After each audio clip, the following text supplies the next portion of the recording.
കൊൽക്കത്തയിൽ തന്നെയാണ് ഇപ്പോഴും ഉള്ളത്. എലക്ഷനും ബഹളവും ഒക്കെ ആയിട്ട് കാണാൻ പറ്റാതെ പോയ കുറച്ച് കാര്യങ്ങൾ ഇന്ന് കണ്ടു തീർക്കണം.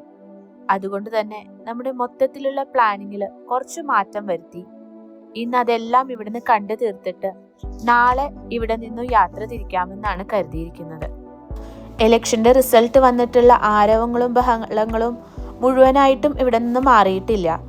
എല്ലാവരും ഇപ്പോഴും അതിൻ്റെ ഒരു ഹാങ് ഓവറിൽ തന്നെയാണ്. ആദ്യം ഞങ്ങൾ സ്വാമി വിവേകാനന്ദൻ ജനിച്ച വീട്ടിലേക്കാണ് പോകാൻ പോകുന്നത്. അതിപ്പോൾ ശ്രീരാമകൃഷ്ണ മിഷന്റെ കീഴിലാണ് ഉള്ളത്. ഈ കൊൽക്കത്തയിൽ വന്നിട്ട് ഞങ്ങൾ ഫേസ് ചെയ്തിട്ടുള്ള ഏറ്റവും വലിയ പ്രോബ്ലം എന്ന് പറയുന്നത് പാർക്കിങ്ങിനുള്ളൊരു സ്ഥലം കിട്ടായികയാണ്. ഇപ്പോൾ നമ്മൾ എവിടെ പോകുമ്പോഴും അതിന് പാർക്കിംഗ് സൗകര്യം ഉണ്ടോ എന്നുള്ളത് ഉറപ്പ് വരുത്താറുണ്ട്. ഇല്ലെങ്കിൽ അതിൻ്റെ അടുത്ത് എവിടെയാണ് പേ ആൻഡ് പാർക്കിൻ്റെ സൗകര്യം ഉള്ളത് എന്ന് നോക്കാറുമുണ്ട്. അങ്ങനെ ഞങ്ങൾ ഇവിടെ അടുത്തുള്ള ഒരു മെട്രോ സ്റ്റേഷൻ്റെ അവിടെ പേ ആൻഡ് പാർക്ക് സൗകര്യത്തോടു കൂടി അവിടെ പാർക്ക് ചെയ്തു. പിന്നീട് അവിടെ നിന്ന് ഞങ്ങൾ നേരെ സ്വാമി വിവേകാനന്ദൻ ജനിച്ച വീട്ടിലേക്ക് പോയി. ഇത് വളരെ വെൽ മെയിൻറ്റെയിൻഡ് ആയിട്ടുള്ള ഒരു സ്ഥലമാണ്. അതിൻ്റെ ഉള്ളിൽ ഫോട്ടോയോ വീഡിയോ കാര്യങ്ങളൊന്നും അലൗഡ് അല്ല. എങ്കിലും ഞങ്ങൾക്ക് അതൊക്കെ കണ്ട് ആസ്വദിക്കാൻ പറ്റി. അവിടെ നിന്ന് ഞങ്ങളൊരു ഊബർ എടുത്തിട്ട് നേരെ പോയത് ഏഷ്യയിലെ തന്നെ ഏറ്റവും വലിയ ഒരു സ്ട്രീറ്റ് ബുക്ക് മാർക്കറ്റിലേക്കാണ്. ഈ കാണുന്ന സ്ഥലത്തേക്ക്. ഇവിടെ റോഡിൻ്റെ രണ്ട് വശവും നിറയെ സ്റ്റേഷനറി സാധനങ്ങളും ബുക്കുകളും വിൽക്കുന്ന കടകൾ മാത്രമേ നമുക്ക് കാണാൻ പറ്റുള്ളൂ. കുറേ നേരം ആ പുസ്തകത്തിൻ്റെ ഇടയിൽ കൂടിയൊക്കെ നടന്ന് ഞങ്ങൾ വേറൊരു സ്ഥലം കണ്ടുപിടിച്ചു. ഇതാണ് പാരമൗണ്ട് ജ്യൂസ് സ്റ്റാൾ. ഞങ്ങളോട് കൽക്കത്തയിൽ വരികയാണെന്ന് പറഞ്ഞപ്പോൾ ഇവിടുത്തെ കുറച്ച് ആൾക്കാർ സജസ്റ്റ് ചെയ്തതിൽ ഏറ്റവും പ്രധാനപ്പെട്ട കാര്യങ്ങളാണ് ഇവിടുത്തെ കുറച്ച് ജ്യൂസ് ഐറ്റംസ്. കണ്ടില്ലേ, സൗരവ് ഗാംഗുലിയൊക്കെ വന്നിട്ടുള്ള സ്ഥലം അത്രേ. ഞങ്ങൾ അവിടെ നിന്ന് ഓർഡർ ചെയ്തത് കൊക്കോ മലായ് എന്ന് പറഞ്ഞിട്ടുള്ളൊരു ജ്യൂസും അതുപോലെ തന്നെ ഒരു സർബത്തുമാണ്. ഒരു പഴയ വീട് സെറ്റപ്പാണ്. കുറച്ച് ഓവർ പ്രൈസ്ഡ് ആയിട്ട് തോന്നി. എങ്കിലും അവിടുത്തെ വിഭവങ്ങളൊക്കെ എല്ലാവർക്കും നല്ല ഇഷ്ടമായി. നമ്മൾ നല്ല ചൂടത്ത് നിന്ന് നടന്നിട്ട് കയറി വരുമ്പോൾ ടേസ്റ്റ് ചെയ്യാൻ പറ്റിയ സംഭവങ്ങളാണിതൊക്കെ.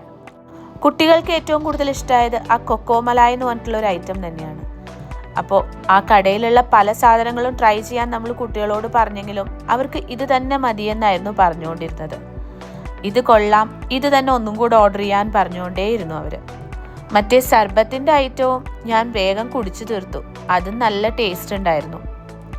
അടുത്തൊരു കൊക്കോ മലായി വന്നപ്പോഴും രണ്ടുപേരും കൂടി അതും അകത്താക്കി. ഇത് വളരെ ചെറിയൊരു കടയാണെങ്കിലും കോളേജ് കുട്ടികളും പലരും ഇവിടെ വന്നിട്ട് ഭക്ഷണം കഴിക്കുന്നുണ്ടായിരുന്നു. എല്ലാം വളരെ സ്വാദുള്ള വിഭവങ്ങളായിരുന്നു. കുറച്ച് ഓവർ പ്രൈസ്ഡ് ആണോ എന്ന് തോന്നി. പിന്നീട് നമ്മൾ അവിടെ നിന്ന് പോയത് ഒരു മെറ്റ് കഫേ ഹാളിലേക്കാണ്. ഇവിടുത്തെ പ്രധാനപ്പെട്ട ഒരു സ്ഥലമാണിത്. ഇവിടേക്കും നമ്മൾ എത്തിപ്പെട്ടത് പാരമൗണ്ടിന്റെ ഭാഗത്തുനിന്ന് ഒരു ഊബർ ടാക്സിയുടെ സഹായത്തോടെ തന്നെയാണ്. ഇവിടെ വന്ന് ഇറങ്ങിയപ്പോൾ ടിക്കറ്റ് കൗണ്ടറിൽ ആളൊന്നുമില്ല. പകരം അവിടെ ഒരു QR കോഡാണ് കാണാൻ കഴിഞ്ഞത്. ആ QR കോഡ് സ്കാൻ ചെയ്തിട്ട് നമുക്ക് അവിടുത്തെ ടിക്കറ്റ് എടുക്കാം. പക്ഷേ നിർഭാഗ്യക്കേട് കൊണ്ട് നമുക്ക് ആ ടിക്കറ്റ് എടുക്കാൻ സാധിച്ചില്ല. അവിടെ ഒത്തുകൂടിയ ഒരാൾക്ക് പോലും അതിൽ നിന്ന് ടിക്കറ്റ് എടുക്കാൻ കഴിഞ്ഞില്ല. അങ്ങനെ കുറച്ചു നേരം എല്ലാവരും അവിടെ നിന്നിട്ട് പിന്നെ അവരൊക്കെ പിരിഞ്ഞു പോവുകയാണ് ഉണ്ടായത്.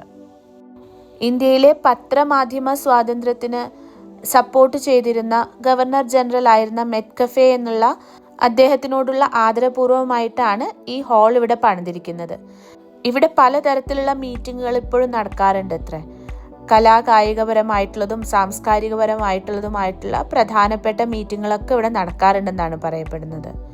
പിന്നീട് അവിടുന്ന് ഞങ്ങൾ വിക്ടോറിയ മെമ്മോറിയലിലേക്കാണ് പോയത്. ഞങ്ങളുടെ യാത്രകൾ തുടരുന്നു.